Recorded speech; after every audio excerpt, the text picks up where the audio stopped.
The phone rang at 11:47 a.m. on a seemingly ordinary Tuesday, cutting through the classroom's silence like a gunshot.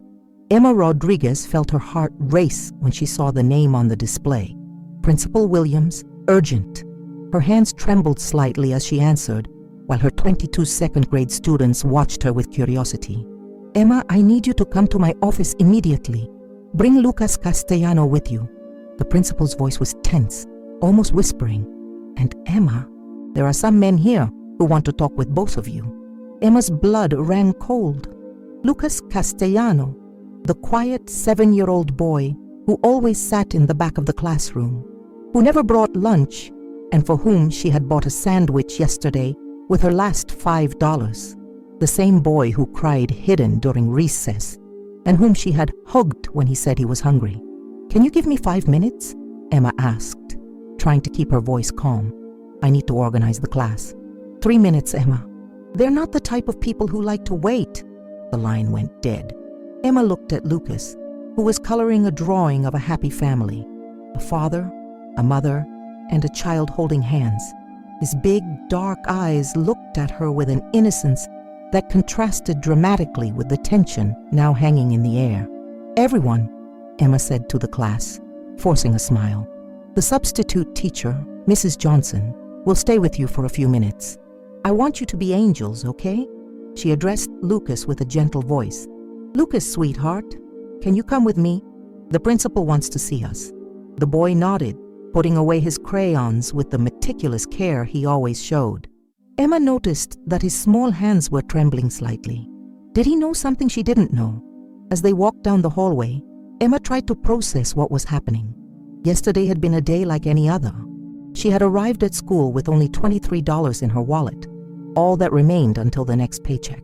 During recess, she had found Lucas sitting alone under the large oak tree in the courtyard, silent tears streaming down his small face. Why are you crying, sweetheart? She had asked, kneeling beside him. I'm hungry, Teacher Emma. Daddy forgot to give me lunch money again.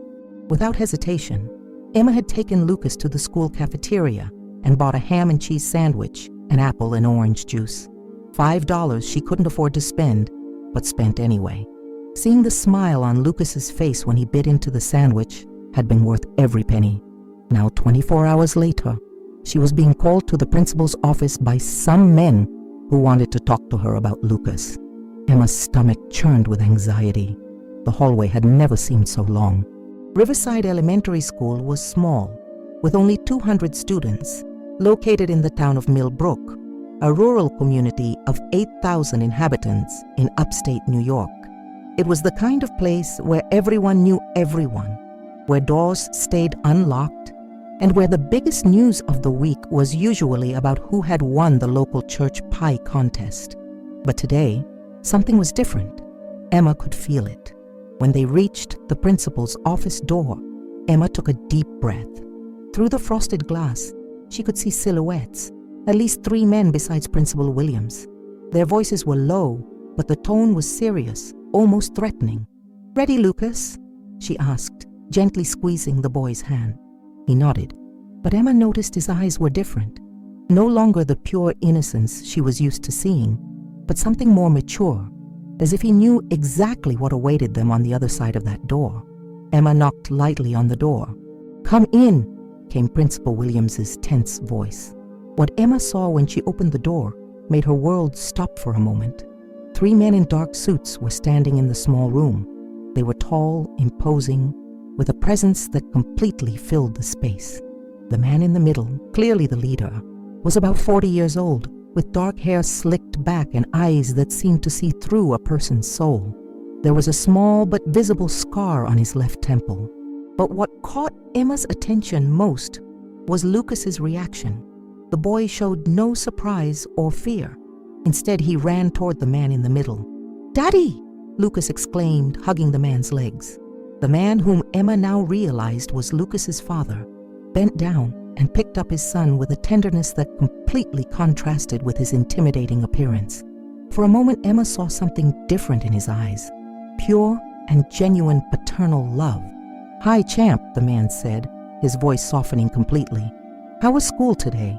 "It was good, Daddy." Teacher Emma is very nice to me." It was then that the man's eyes turned to Emma, and she felt as if she were being analyzed by an X-ray scanner. He studied her for a long moment. Her worn shoes, her simple but clean blouse, her honest and worried face. "You must be Teacher Emma Rodriguez," he said, his voice returning to a serious tone. "My name is Anthony Castellano. I believe we have a lot to talk about." Principal Williams, who had remained silent, finally spoke. "Emma, Mr. Castellano would like to personally thank you for what you did yesterday for Lucas." Emma blinked, confused. "Thank me? I just bought him lunch. It wasn't a big deal." Anthony Castellano exchanged a meaningful look with the two men beside him. One of them whispered something in his ear, and Emma saw an expression she couldn't decipher across his face. "Mrs. Rodriguez," Anthony said, putting Lucas back down. "In my experience, very few people do something that's not a big deal without expecting something in return, especially when it comes to my son." There was something in the way he said, "my son," that made Emma realize this wasn't an ordinary conversation between parent and teacher. There were layers of meaning she wasn't understanding. "Mr. Castellano," Emma said, finding her voice, "I'm a teacher. Taking care of children is what I do. Lucas was hungry and I had a few dollars. It was a simple decision." "Simple," Anthony repeated as if testing the word. "You spent money you clearly couldn't afford to spend on a child who isn't even your relative. And you call that simple?" Emma felt her cheeks flush. It was obvious that her financial situation was apparent to anyone who looked carefully. "Children are my priority, Mr. Castellano. They always have been." For a long moment, silence hung in the room. Emma could hear the tick-tock of the clock on the wall and the muffled sound of children playing in the courtyard outside. Lucas stood beside his father, looking between the two adults as if watching a tennis match. Finally, Anthony Castellano spoke. "Mrs. Rodriguez, I would like to invite you to dinner tomorrow night. There are some things we need to discuss." Emma hesitated. There was something in the way he made the invitation that didn't sound like a request, but like a statement. "Mr. Castellano, I appreciate it, but I don't think it would be appropriate." "I insist," he said, and this time there was no doubt it wasn't a request. "My driver will pick you up at 7 o'clock. Lucas told me where you live." Emma looked at Lucas, surprised. When had she mentioned where she lived? "Daddy," Lucas said suddenly, "Teacher Emma is very nice. She always helps me with math and reads funny stories." Anthony smiled at his son, and Emma saw that transformation in his face again. "Really, champ? Well, then we definitely need to get to know Teacher Emma better." He turned to Emma once more. "Until tomorrow, Mrs. Rodriguez, and thank you, more than you can imagine." With that, Anthony Castellano nodded to his men, took Lucas by the hand, and left the office, leaving Emma alone with Principal Williams, who seemed to have aged 10 years in the last 15 minutes. "Emma," the principal said when the door closed, "do you have any idea who Anthony Castellano is?" Emma shook her head, still processing what had just happened. Principal Williams sighed deeply. "Emma, you just bought lunch for the son of one of the most dangerous men on the East Coast." And at that moment, Emma Rodriguez realized that her simple and predictable life had just taken a turn she could never have imagined. Emma Rodriguez spent the rest of the day in a state of silent shock. Principal Williams's words echoed in her mind like a scratched record. One of the most dangerous men on the East Coast.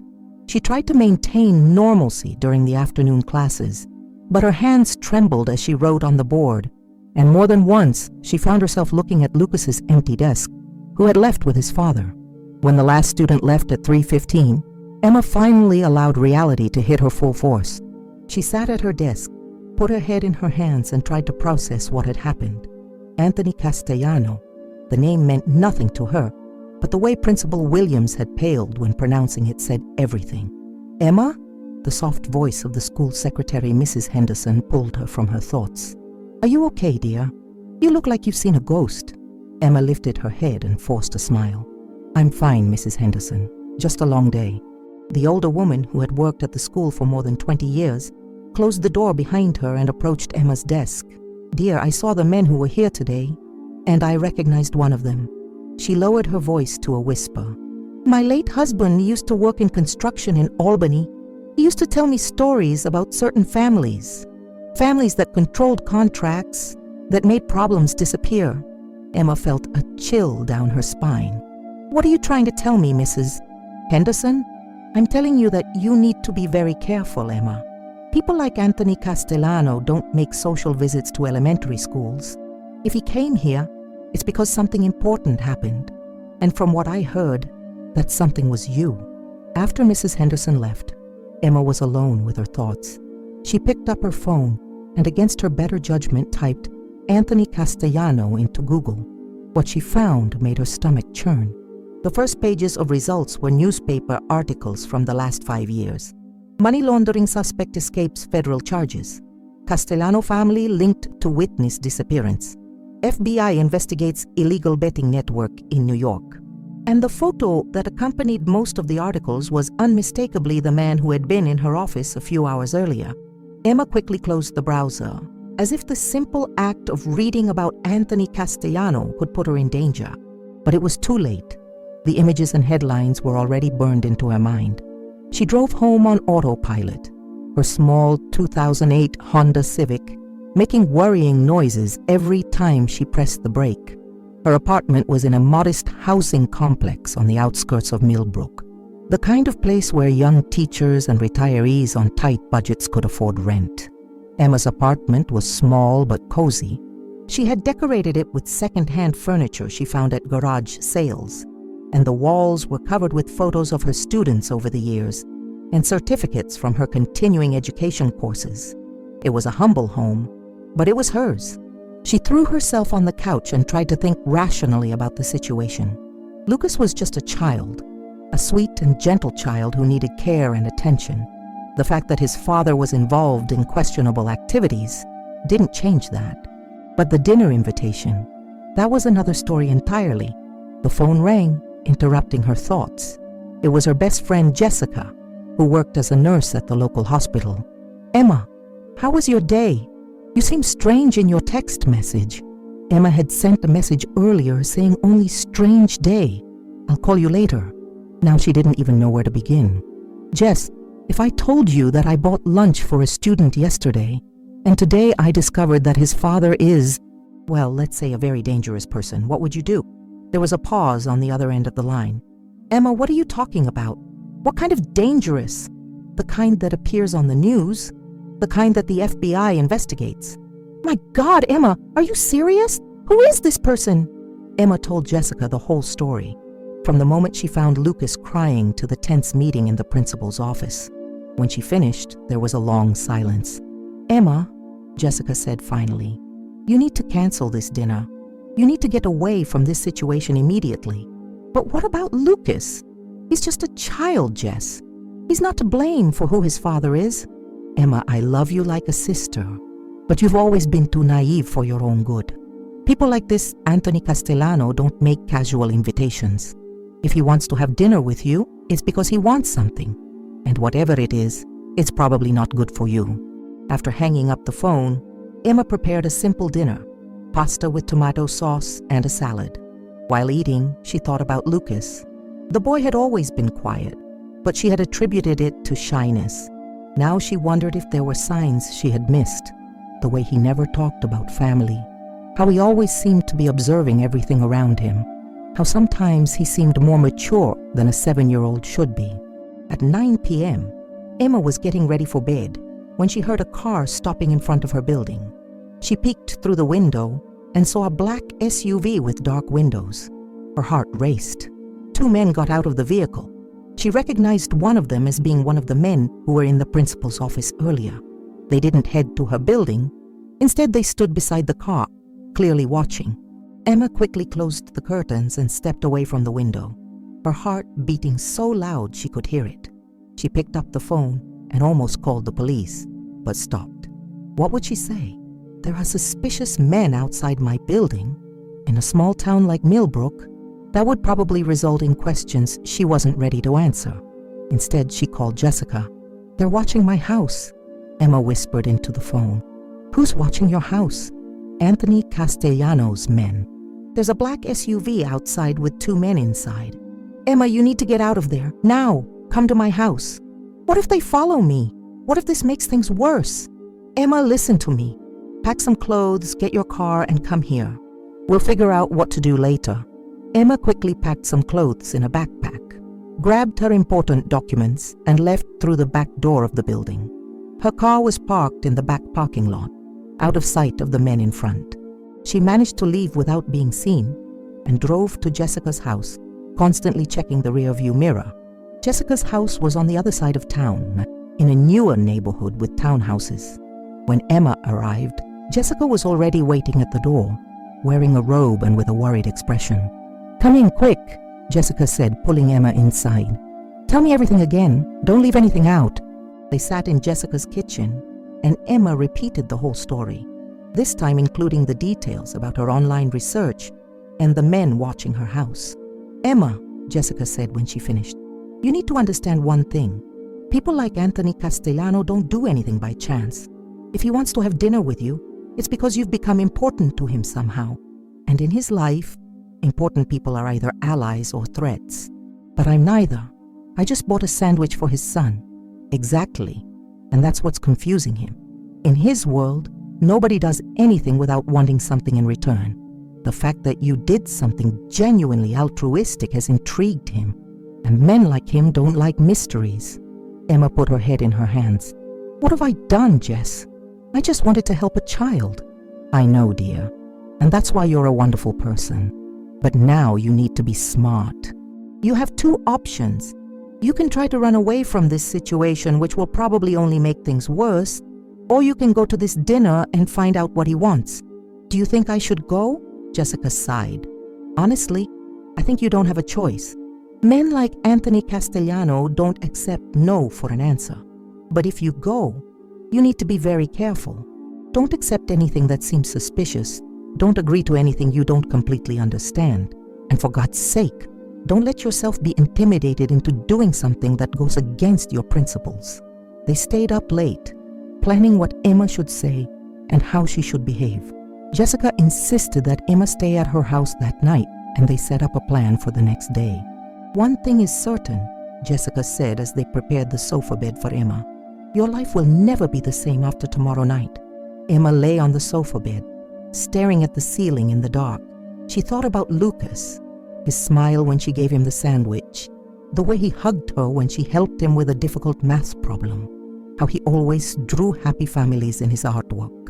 Regardless of who Anthony Castellano was or what he wanted from her, Lucas was still just a child who needed love and care.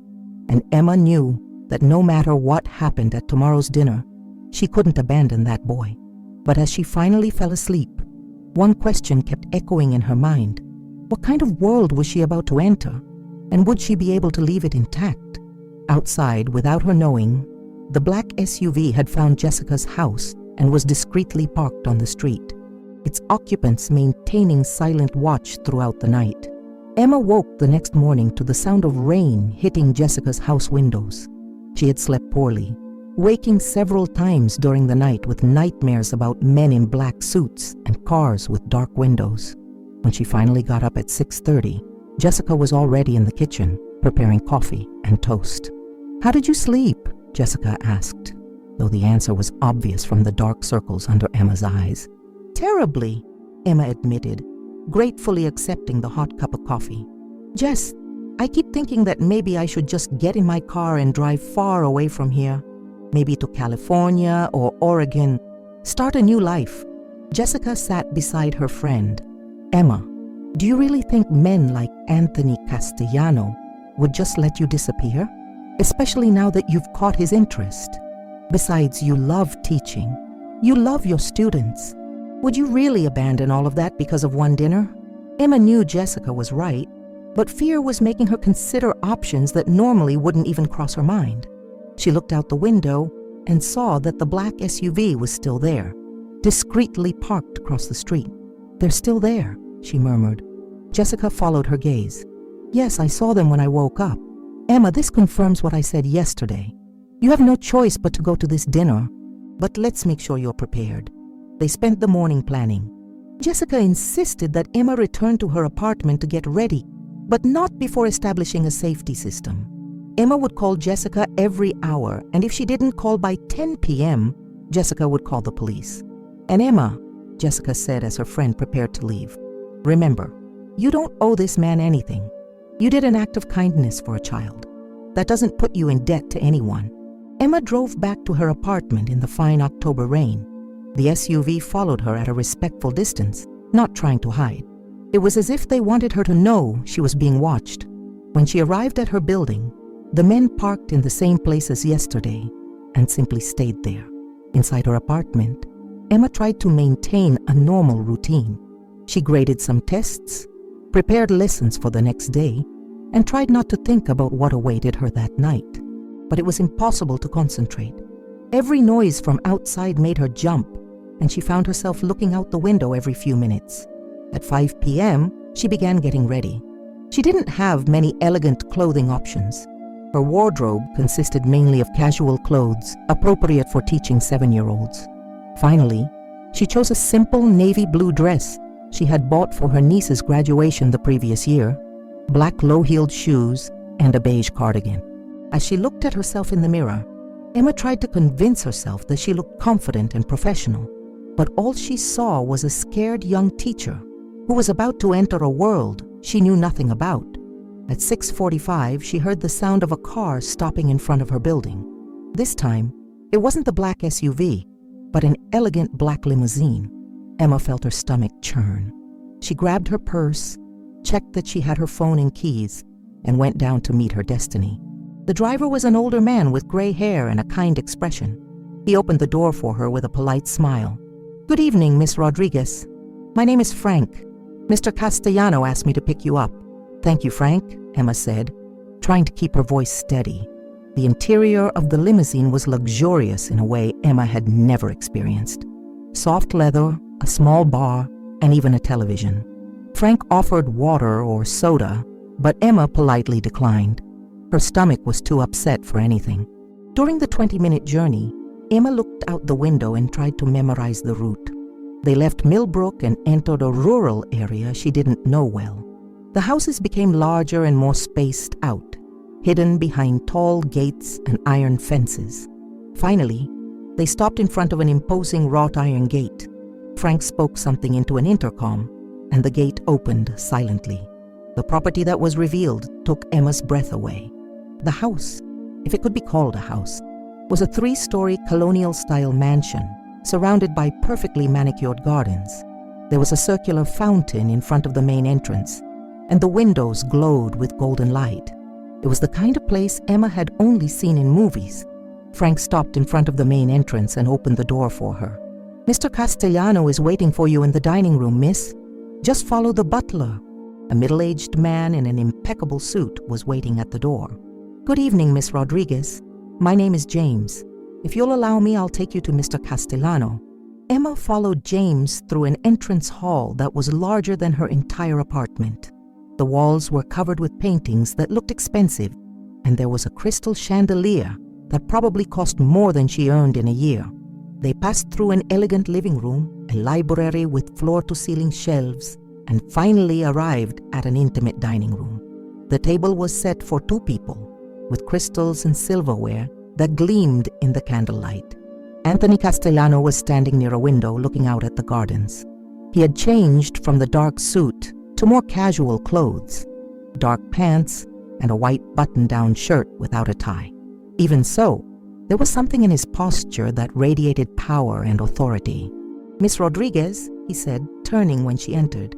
"Thank you for accepting my invitation. You look beautiful." "Thank you, Mr. Castellano," Emma replied, trying to keep her voice steady. "Your house is impressive." He smiled, and Emma noticed that when he smiled genuinely, his entire face transformed. "Please call me Anthony, and thank you. This house has belonged to my family for 3 generations." Anthony pulled out a chair for her, and Emma sat down, trying not to look as nervous as she felt. He sat across from her, and for a moment they simply looked at each other. "Where is Lucas?" Emma asked, breaking the silence. "He's with my mother tonight. She lives here with us and loves spending time with her grandson." Anthony poured red wine into both glasses.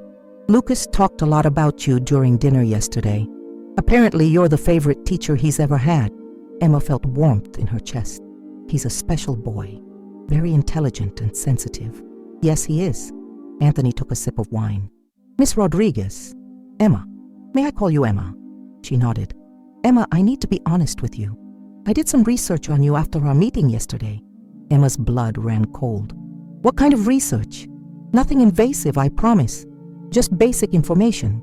I know you graduated from Albany State University with honors, that you worked 3 jobs to pay for college, that your parents died in a car accident when you were 22, and that you've been teaching at Riverside School for 4 years. Emma felt exposed and vulnerable. Why did you need to know these things? Because Emma, in my world, when someone does something unexpectedly kind for my son, I need to understand their motivations. I need to know if it's genuine or if there's a hidden agenda. And what was your conclusion? Anthony leaned forward.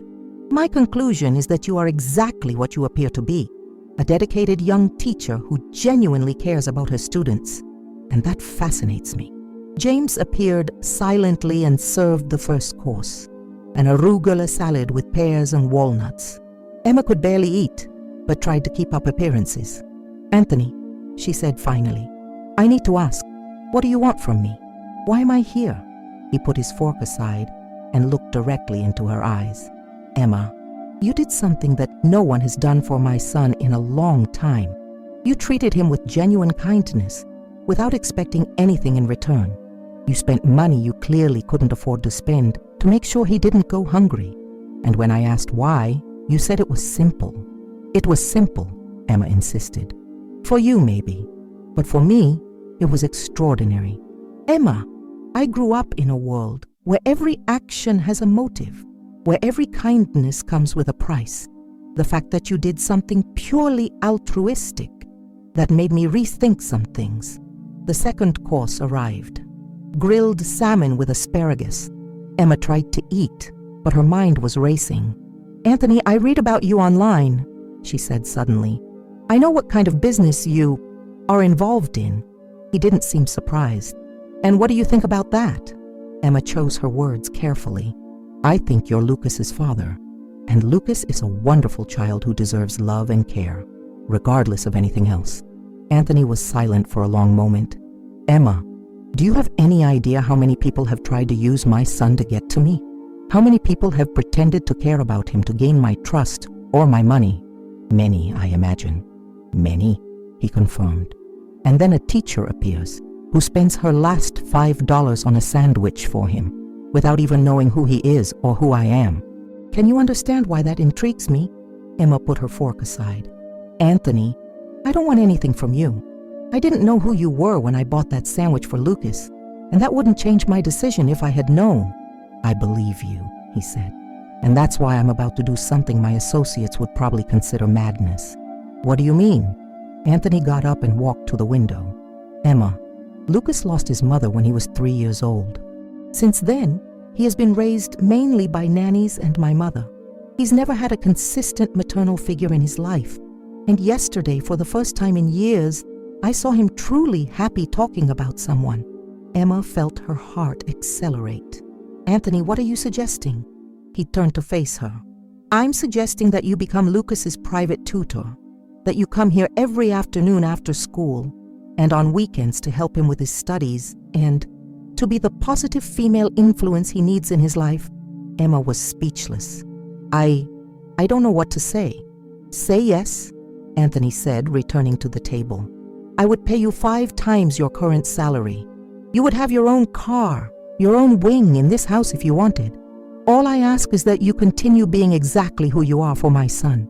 Anthony, it's very generous, but I can't accept. Why not? Emma took a deep breath. Because I know who you are. I know what kind of life you lead, and I can't be part of that. Anthony's face hardened slightly. Emma, I would never ask you to be part of my business. This would be completely separate. You would be here only for Lucas, but it wouldn't be separate, would it? Emma said, finding courage she didn't know she had. If I accept this, I become part of your world, whether I want to or not, and I can't do that. Anthony was silent for a long moment. When he spoke again, his voice was lower, more dangerous. "Emma, do you understand that very few people refuse offers I make?" Emma felt a chill down her spine, but kept her gaze steady. "I understand. But I also understand that if I accept this, I would no longer be the person you want Lucas to have in his life. I would just be another person you bought." For a moment, Emma thought she had gone too far. The expression on Anthony's face was unreadable, and the silence in the room was deafening. Then, to her surprise, Anthony began to laugh. Not a threatening laugh, but a genuine and warm laugh. "My God," he said, shaking his head. "You really are exactly what you appear to be, aren't you?" Emma didn't know how to respond. "Emma," Anthony continued, "you just did something no one has done to me in years. You told me no, and you did it not out of fear or defiance, but out of principle." He got up and walked to a desk in the corner of the room, returning with an envelope. "I respect your decision," he said, placing the envelope on the table, "but I still want to do something for you. Inside this envelope is enough money to pay off your student debts and have an emergency fund. Consider it a gift of gratitude for taking care of my son." Emma looked at the envelope as if it were a poisonous snake. "Anthony, I can't accept this." "Why not?" Because I didn't do anything to deserve this. I bought a $5 sandwich for a hungry child. That's not worth whatever is in that envelope." Anthony sat down again. "Emma, you saved my son from going hungry on a day when I failed as a father. You made him feel cared for and loved when I wasn't there. For me, that's priceless." Emma looked at the envelope, then at Anthony. "If I accept this, what will you expect from me?" "Nothing," he said simply, "absolutely nothing. I only hope that you continue being the wonderful teacher you are for Lucas and for all the other children in your classroom." Emma struggled with herself. The money would solve all her financial problems. She could stop worrying about bills, could buy better materials for her students, could finally have the financial security she had always dreamed of. But something inside her resisted. "Anthony," she said finally, "I'll make a deal with you." He raised an eyebrow. "I'm listening." "I'll accept half of what's in that envelope, and in return, I want you to promise me something." "What?" "I want you to promise that you'll be more present in Lucas's life, that you'll go to parent-teacher conferences, that you'll go to his soccer games, that you'll be the father he needs." Anthony was silent for a long moment. "Emma, my life is complicated. There are things that prevent me from being the father I'd like to be." "Then change those things," Emma said firmly. "Lucas needs you, Anthony. He needs a present father, not just money and expensive gifts." "You don't understand." "I understand perfectly," Emma interrupted. "I understand that you've chosen a life that puts your son second, and I understand that you have the power to choose differently." The silence that followed was tense. Emma could see Anthony struggling with himself, and for a moment she wondered if she had gone too far. Finally, Anthony spoke. "If I agree to this, if I promise to be more present in Lucas's life, will you accept the money?" Emma nodded. "Half of it, and only if you really keep your promise." Anthony extended his hand. "We have a deal, Emma Rodriguez." Emma shook his hand, feeling that she had just made a pact that would change her life forever. But what she didn't know was that across town, someone had photographed her entering Anthony Castellano's property, and those photos were about to put her life in danger in a way she could never imagine. Emma woke the next morning with a strange feeling that her life had changed irreversibly. The envelope with the money was on her nightstand. She had opened it when she got home and found $15,000 in cash, more money than she had ever seen together in her entire life. She had counted it 3 times before she could believe it was real. But along with the financial relief came growing anxiety. Emma wasn't naive. She knew that accepting money from Anthony Castellano, even with the best intentions, connected her to him in a way that could have unforeseen consequences. She arrived at school earlier than normal, hoping that the familiar routine would help her process the events of the previous night. But when she entered the Riverside School parking lot, she immediately noticed that something was wrong.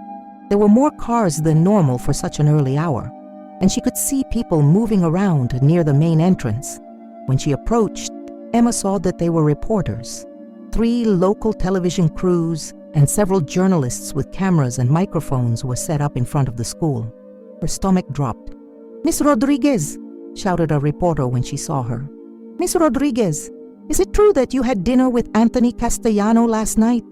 Emma froze. How did they know that? "What is the nature of your relationship with Mr. Castellano?" shouted another reporter. "Is it true that you are being investigated by the FBI?" asked a third. Emma ran to the school entrance, ignoring the questions flying around her.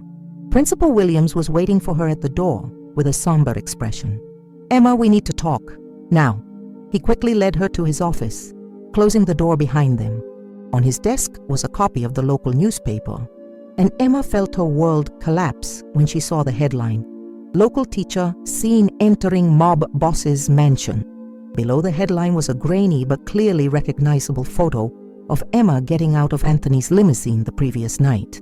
"Emma," Principal Williams said, his voice tense, "I need you to explain to me what's going on.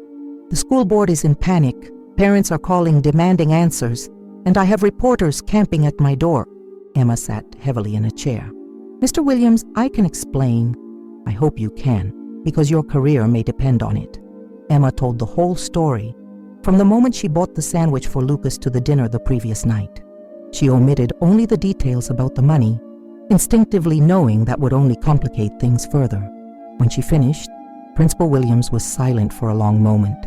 "Emma," he said finally, "I believe you. I know what kind of person you are, and I know your intentions were pure. But that doesn't change the fact that you got involved with one of the most notorious criminal families in the region. The school board will meet this afternoon to decide your future here." "Are they going to fire me?" Emma asked, though she already knew the answer. "They're going to seriously consider it. Emma, you need to understand. This is a public school. We depend on government funding and community trust. Having a teacher associated with Anthony Castellano, even innocently, is a public relations nightmare."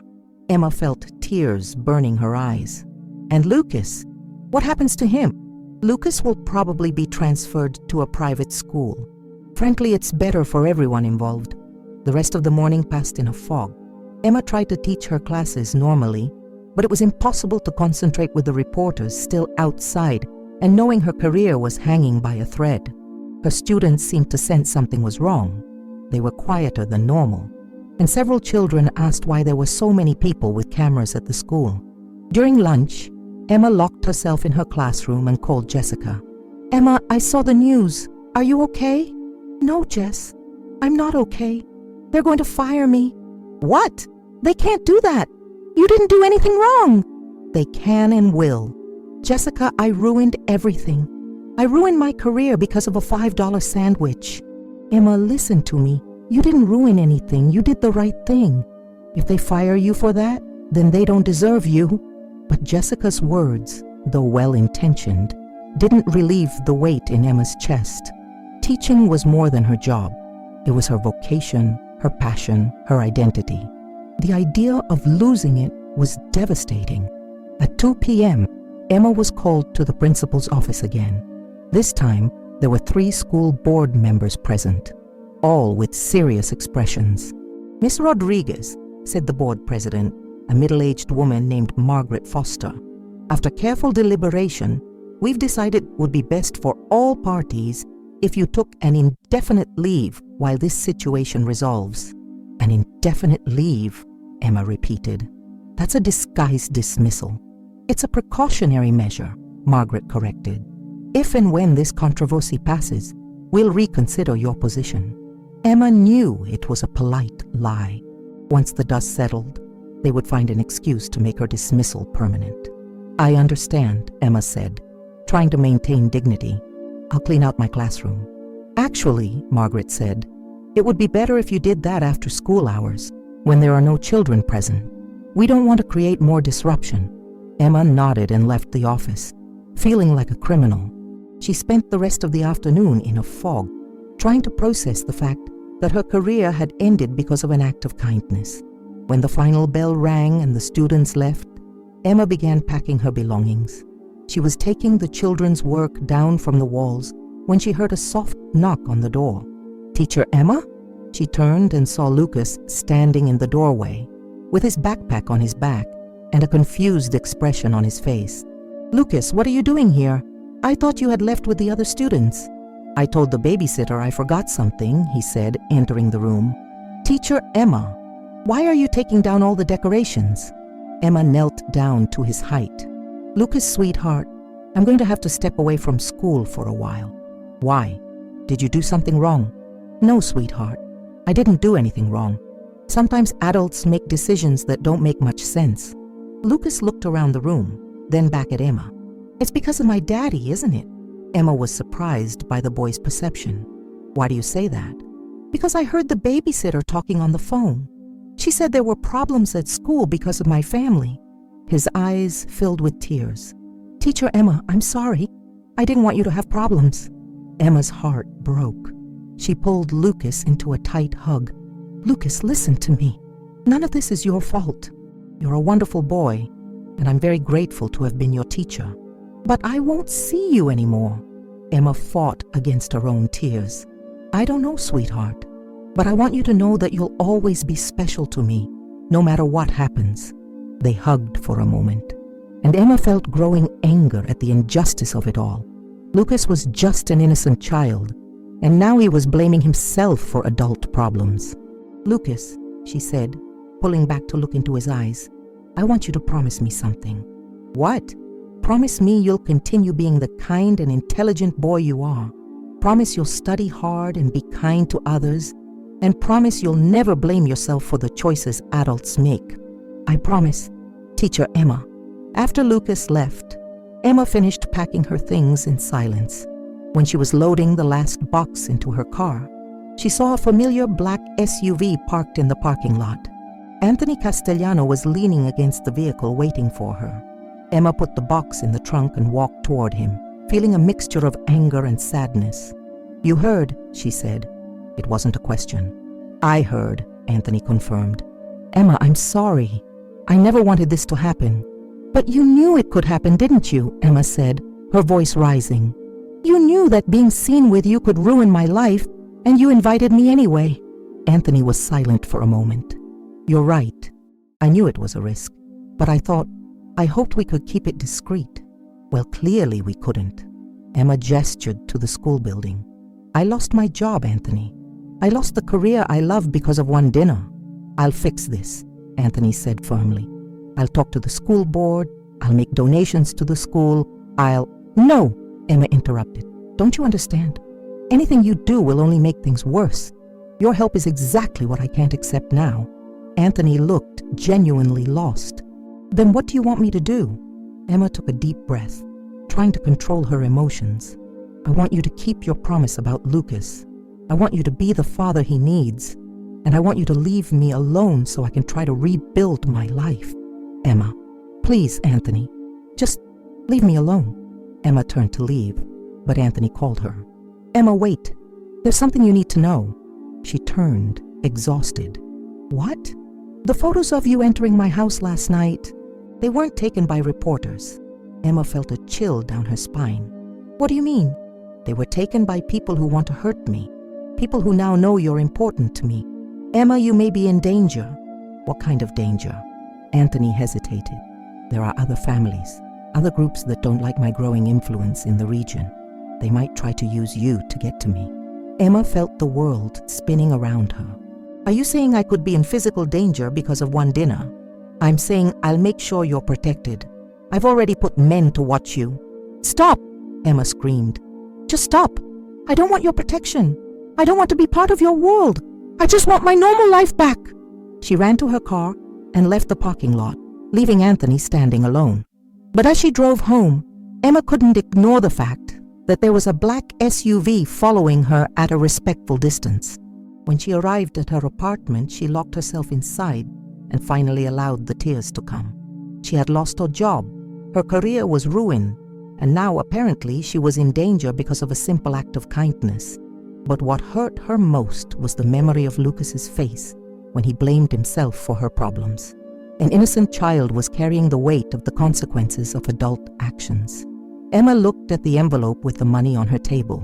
$15,000 that now seemed more like a curse than a blessing. She wondered if she should return it, but knew that would only complicate things further. Her phone rang. It was Jessica. "Emma, you need to come to my house. Now." "Why? What happened?" "There are strange men asking questions about you at the hospital. They posed as federal agents, but something wasn't right. Emma, I think you're in real danger." Emma looked out the window and saw the black SUV still parked on the street. Suddenly, she no longer knew if they were there to protect her or watch her. "Jess," she whispered into the phone, "I think I made a terrible mistake. Come here, Emma, now, and be careful." Emma hung up the phone and looked around her small apartment. 24 hours ago, she was a simple teacher with a predictable life. Now she was unemployed, possibly in danger, and connected to a world she didn't understand. She grabbed a small suitcase and began packing some clothes, instinctively knowing she wouldn't be coming home anytime soon. As she packed, she thought about Lucas and the promise she had made to Anthony about being present in his son's life. Emma wondered if she would ever see Lucas again, and if he would understand why she had disappeared from his life so abruptly. The irony wasn't lost on her. In her attempt to help a child, she had become another adult who abandoned him. But as she prepared to leave her apartment, Emma made a decision.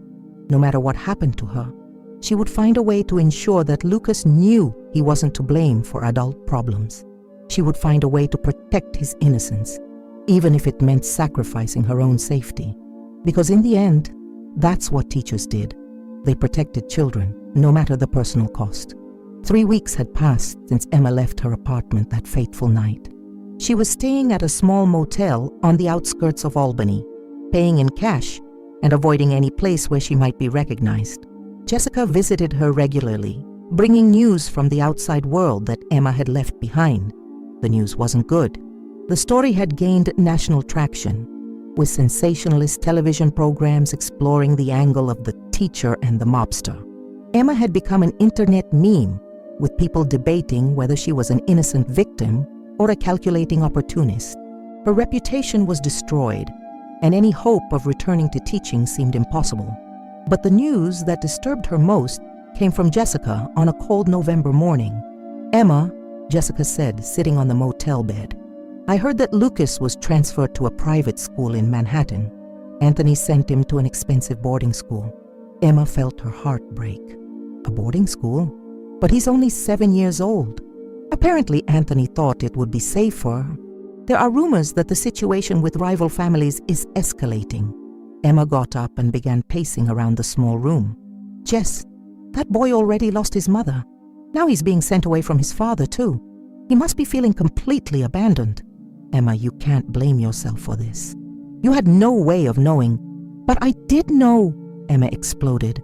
"I knew Anthony was dangerous. I knew that accepting anything from him would have consequences. And I still did it, and now Lucas is paying the price." Jessica held her friend's hands. "Emma, you need to stop torturing yourself. You did what any decent person would do. You helped a hungry child." But Emma couldn't forgive herself. In the last 3 weeks, she had rethought every decision, every moment from that night at dinner.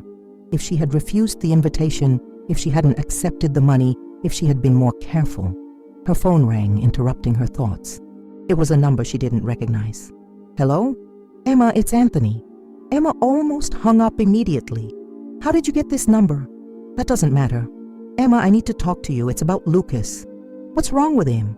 Emma asked, her maternal concern overriding her anger.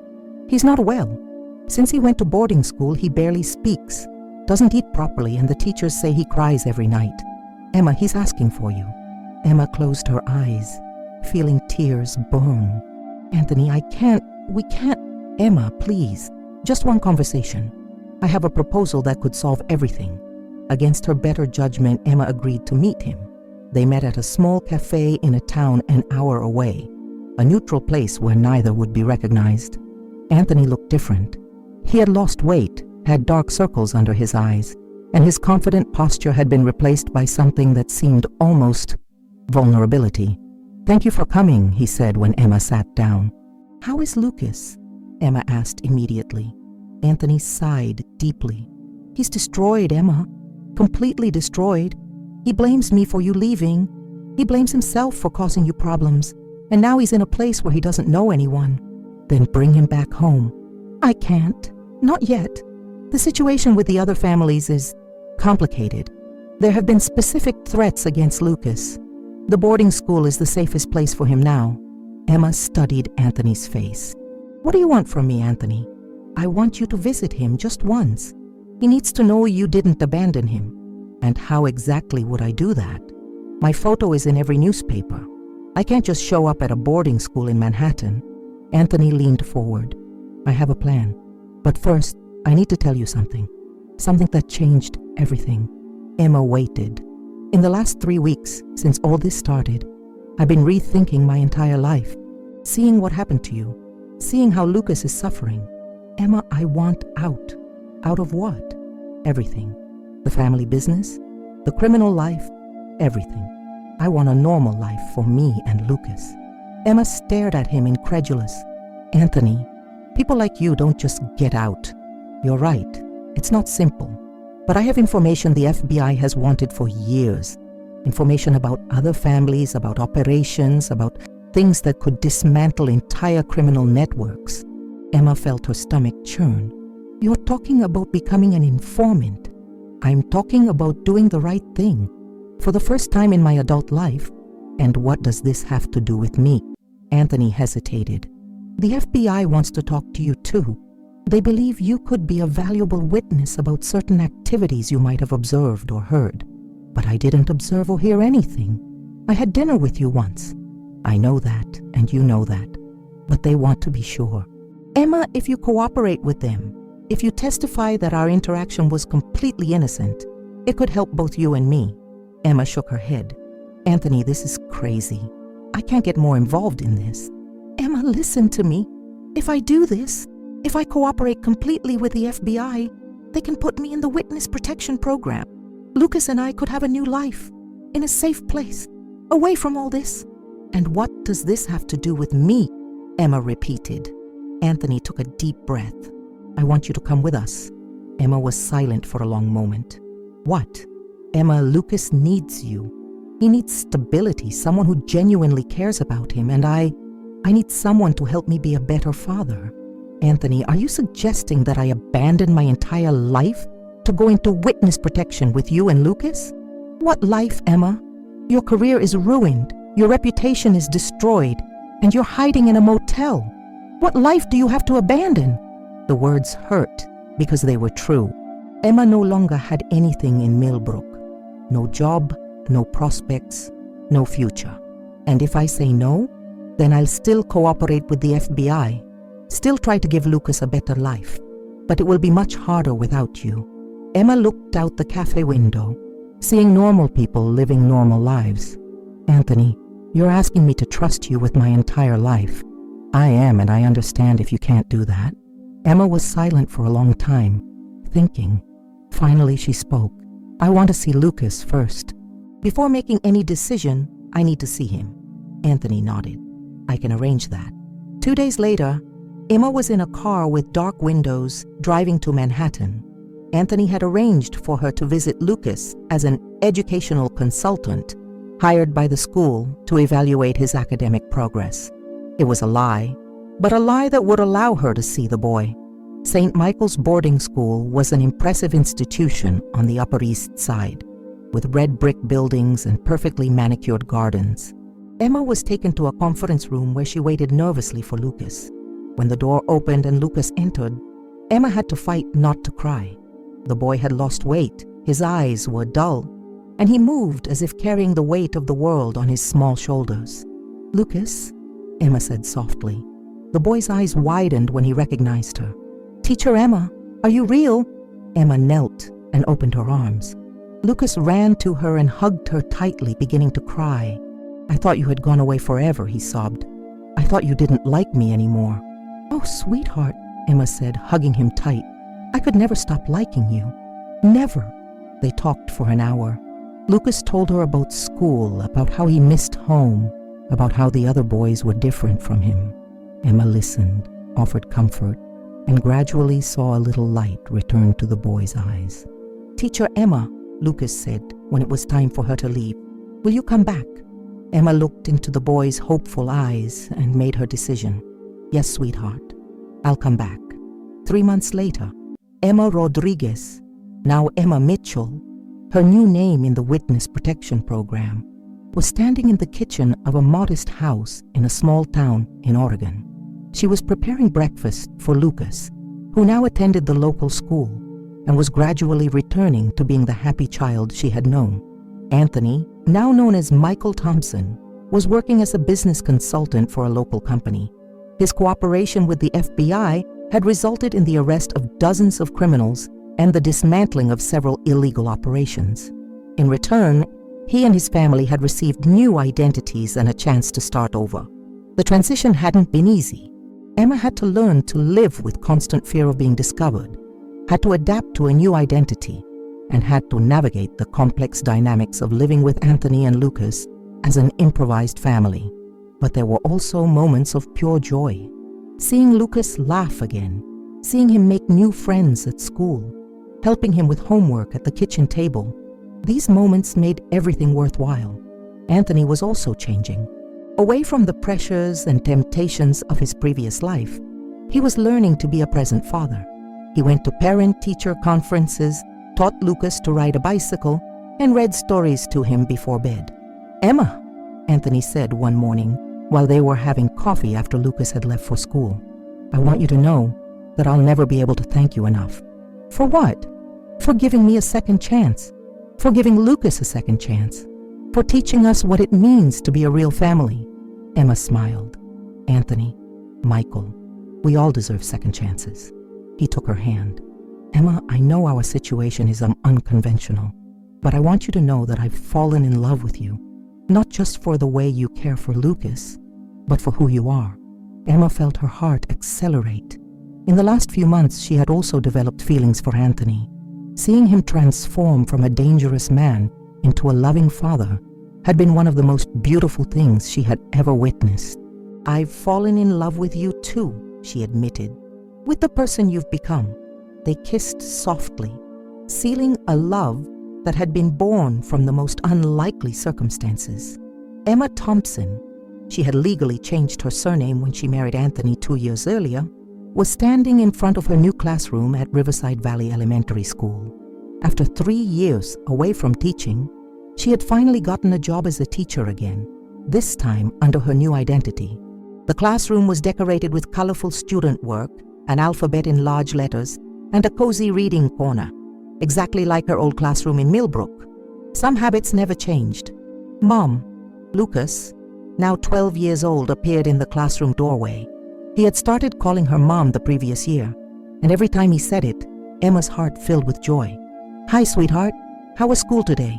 "It was good. Dad said to tell you he'll be late today. He has an important meeting."